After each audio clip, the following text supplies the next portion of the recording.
Boys and girls, today I want to talk about recording and mixing cymbals, overheads, because that is usually one of the hardest parts of every rock and metal mix. Let's be honest, especially if the drummer plays a lot of cymbals. It can be so demanding to make all those single cymbals cut through the mix, cut through that dense wall of guitars.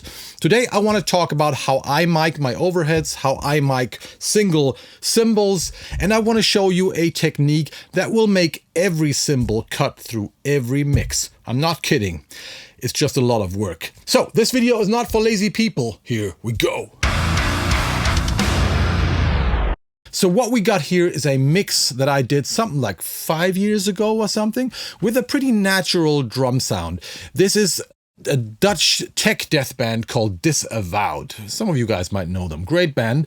And this is their latest album released a few years ago.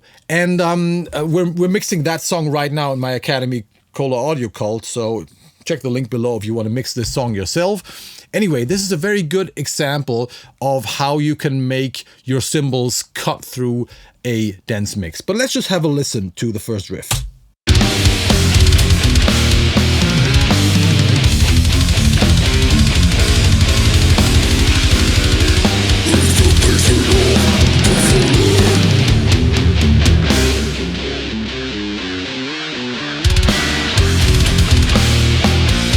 Gotta love that old school guitar tone, right?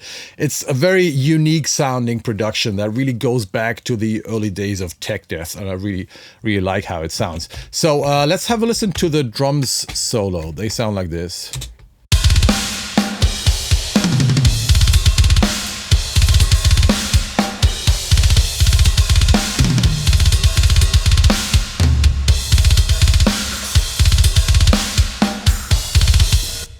And this is what I call a pretty natural sounding drum tone. The kick is entirely triggered, but the rest is pretty much sample free. And as you can hear, there's a lot going on, but I think that every cymbal really cuts through the mix nicely. You can hear everything the drummer is playing, and that was a lot of work.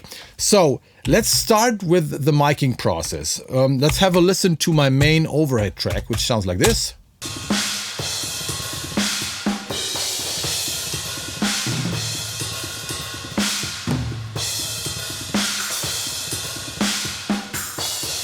A pretty balanced and nice sounding overhead track that covers a lot of the cymbals that he plays. And how do we achieve that? Well, I usually start with a wide AB stereo setup, 2 microphones. Most drummers have 2 main crashes, left and right crashes, and those are their main cymbals. And I try to put each microphone above one of those crashes, one on the left and one on the right. That means those main crashes will be panned to the left and panned to the right later. Even if you don't have to mix the overhead 100% in stereo, you can go to 90 or 80%. Those cymbals will always be on the left and on the right, which will make them cut through a lot more compared to if they're somewhere here, okay? So that's the first thing. With those microphones, you want to cover the main crashes, but that's only the start. Next thing I try to do is I want to cover as many other cymbals as possible with the same microphones. So for example, if there's another crash close to our main crash, I might just move the microphone between the two so I can cover those two. Or if the ride cymbal is right underneath one of the crashes, I might move the microphone a little bit so it both covers the main crash and also the ride cymbal. So you should try to cover as many cymbals as possible. Another trick, if you have a multi-pattern microphone, is to switch it from cardioid to wide cardioid. That means the microphone is less focused and opens up a little bit and covers more of the cymbals. You also shouldn't go too close, right? So the higher you go, it's always a compromise, but the higher you go, the more the microphones see. So once you've done that, here's what you should do. You pull up your overheads and pull up your kick and snare close mics. Not the toms, because the toms will pick up a lot of cymbals and that will just confuse you right now. So leave out the toms, just kick and snare and overheads. You pull them up, and if you have some sort of scratch track of the guitars, some kind of playback, you should also pull that up, okay? And you make a little rough mix, and you try to pull up the overheads until you can clearly hear the left and the right crash. Okay, so that's where you want to go. And then you listen to your overhead mix. And now you got to listen carefully, and you got to find out when the crashes sound good in the mix, loud enough, how do the other cymbals sound? Which cymbals are too dark or too quiet or too much in the background? That's what you got to find out. And those cymbals need a spot mic. Some of them might be loud enough, you know, sometimes you don't need much. And the less microphones you use, the better it is, because the more microphones, the more phase issues, okay? So the more you have already covered with your overheads, the better. But usually, some of the cymbals need a spot mic, and that's what we got here as well. I always put a spot mic on my ride, because like in modern productions, you really want to get that ping from the ride, and you don't get that from a distant overhead mic. So that's why we, for example, have a ride microphone here, and I've even boosted the highs and cut the lows a little bit. Sounds like this.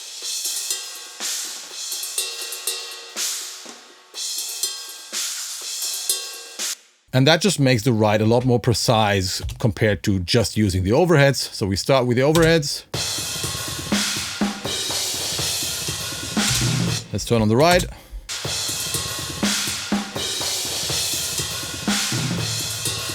A lot more direct, a lot more precise. That's what we want. Same thing for the China. Most drummers have the China like on the outside, like behind the floor tom, where it doesn't get picked up by the main overheads that much. So that's why we also have a China microphone. Sounds like this.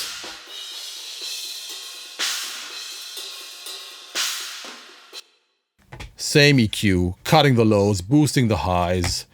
And it just gives the China like the same direct sound like the main crashes. So together with the overheads and the ride, it sounds like this.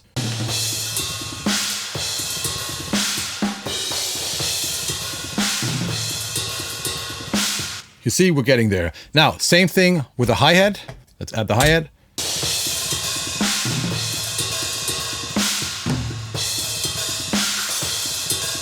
And now things are slowly coming together. You know, we're moving the cymbals from the back into the foreground.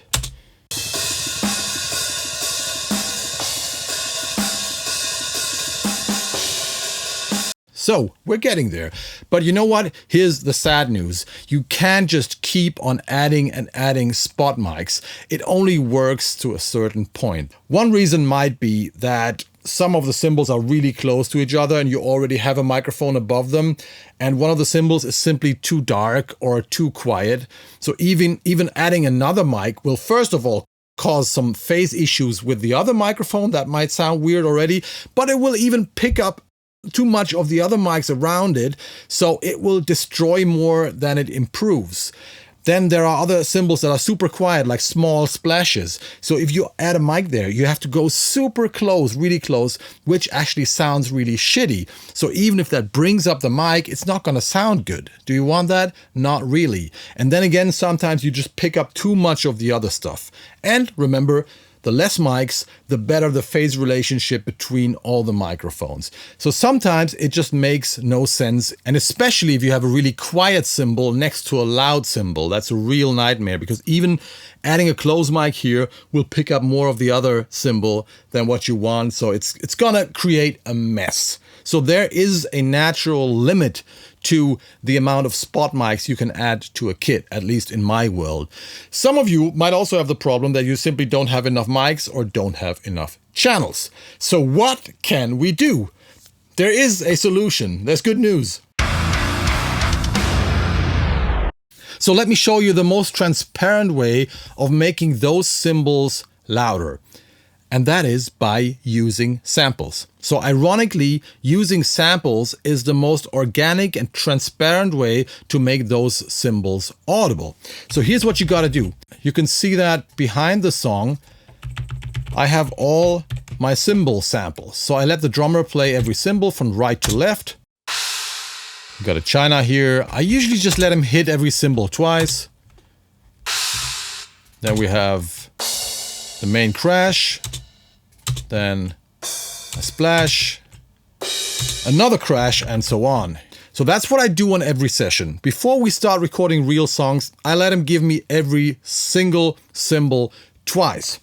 And then when I start mixing and I feel like, okay, I can't bring this cymbal or that cymbal where I want it, I can use those samples. Now, don't get me wrong, you should not do this to your main crashes or something. They really need to sound good on your recording. That's what I just described.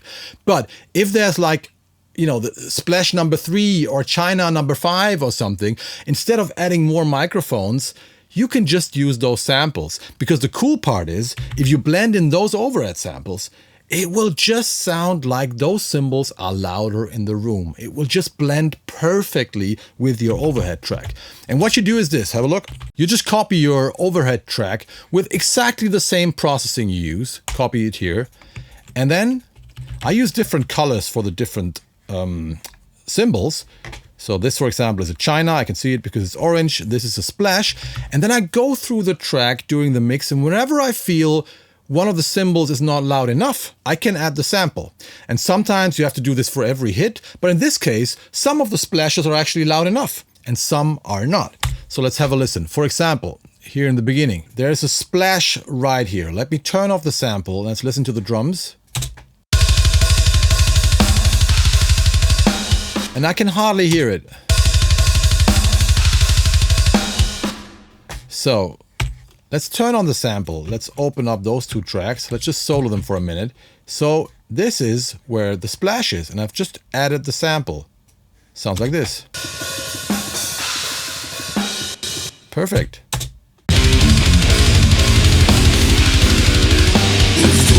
And suddenly you can hear it. Same for, let's go here, for the Chinas here and there. For example, let's listen to this. Turn off the samples. And on those parts, you know, even if the miking is fine, if drummers are like blasting, they just don't have the time or the power in that moment to properly hit the cymbal. So let's just have a listen to this in the mix and you see how much the China, even if it's audible like this, it doesn't really cut through the mix.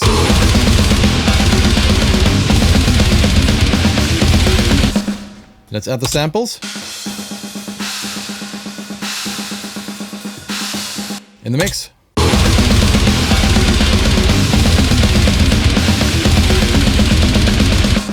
And again, that sounds totally natural. It just sounds like the China was louder in the room. And that it sounds so much better, usually sounds so much better than having like another close mic really close to the China, or even worse, to the splash. You know what I mean? Because that often sounds kind of phasey and weird and like a flanger sometimes if you go too close.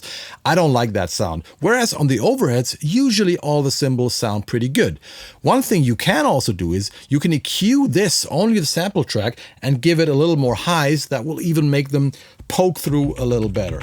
So you see, I've done that maybe on 30 hits or 20, maybe 20, 30 hits on the whole song here, which improve the clarity of the cymbals a lot, makes the drummer happy, you know, and is not too much work. So we got a splash here.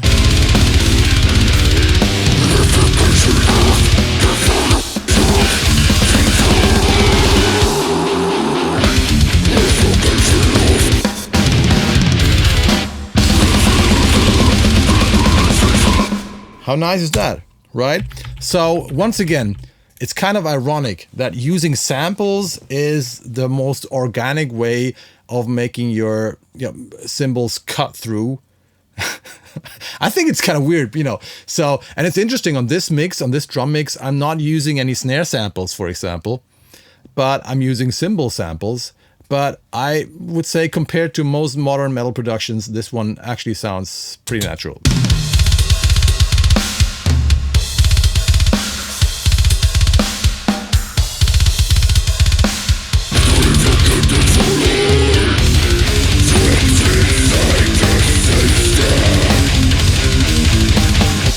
Anyway, if you want to mix that song, you can. Because inside my academy, Kohle Audio Kult, we are mixing that song right now. So you can either become a member of the academy and get everything we have to offer, or you just buy this so-called tech death mixing ritual for $19. There's a link below. If you want to mix this song, it's a lot of fun. It's really cool. You can do it. Download the multitracks, have fun, and you can watch a video of me showing you how I mixed the original song. Okay, so that's gonna be fun. And I hope this video could help you a little bit to get more balanced and more transparent sounding overhead tracks and cymbal tracks. Always start with the right miking. I forgot to talk about the right cymbals. That's also very important. By the way, inside my academy, we also have a lot of drum courses where I explain how to do this and which cymbals you want to choose, blah, blah, blah. Do what I tried to explain. Start with the overheads, try to make them sound as good as possible. Then you add the spot mics. And if you get to a certain point where that doesn't make sense anymore, add some samples and you're good. That's all for today. Don't forget to subscribe to this channel. Check out my academy. Check out the course. Check out the mixing ritual. Check out DISAVOWED. What a cool band. Unique sound. If you're into old school tech death, you're gonna love them. That's all for today. Quick and dirty video. Thanks for watching. I see you in hell, motherfuckers. Bye bye.